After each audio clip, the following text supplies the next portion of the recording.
Hi, I'm Michael, and this is California. And it's confirmed there's going to be another stimulus check. And finally, after all the hemming and hawing, all the bickering and waiting, we have come to the end of July, and it's time for Congress to earn their positions. Because up against the August recess and the CARES Act cliff, that's when all the CARES Act protections end at the end of this month, our Congress members are going to have to put together a stimulus package that everyone can agree on in order to save millions of Americans who are being hit hard by the pandemic and the lockdown.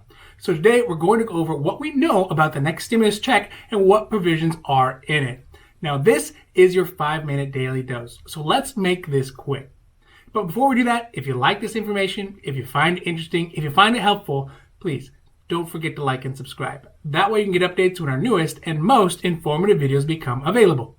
With lightning flash whiplash, Mitch McConnell and Senate Republicans have made a 360-degree turn with regards to stimulus checks. Previously, they had said that direct payments would stunt the speed at which our economy could get back to work by disincentivizing workers to return back to work. But now, Mitch and the Republicans are on board with direct payments, or stimulus checks, for all Americans in the next stimulus package. Now, although they have not been too open about the specifics of these checks, one thing does seem apparent is that they are going to try to focus this round of stimulus checks on households who make $40,000 a year or under. This will, of course, be in addition to other things that Republicans have been asking for over the last 5 months. So things like PPP money for small businesses, liability protections, and reimbursements for testing and protective equipment for businesses. But one thing that is noticeably missing from all of this is any serious discussion of something that Trump and the White House wants, which is a payroll tax cut. Now, on the Democratic side, Nancy Pelosi and the House Democrats are eager to get really any sort of assistance out to the American people. Since May, they have already passed a $3.4 trillion stimulus package, the HEROES Act, which literally threw every type of assistance imaginable into the bill. But the bill was previously shot down and showed up to the Senate dead on arrival. But with the urgency to get something passed and out to the American people, at this point, Democrats may have to settle with a smaller negotiated single $1 trillion package rather than the massive $3.4 trillion one they initially proposed. Also, noticeably, Democrats are readying themselves to have a strong opposition against a payroll tax cut, which is a good sign because Republicans don't seem too interested in defending it. So what does all this mean? Well, it comes down to that Democrats and Republicans are interested in providing some sort of assistance to the American people and getting it done before August 7th, which is when they go back on recess. But luckily, much of the discrepancies in Congress are not what benefits should be offered, but really about how much each benefit there should be and the total cost of the bill.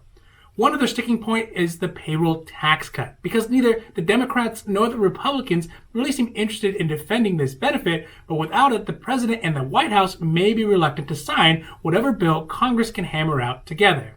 But one thing is for sure, that whatever help comes, whether it's a $1 trillion bill or a $3 trillion bill, the assistance is much needed and likely not to be the final step in the process of recovering our country from the effects of both the lockdown and the pandemic.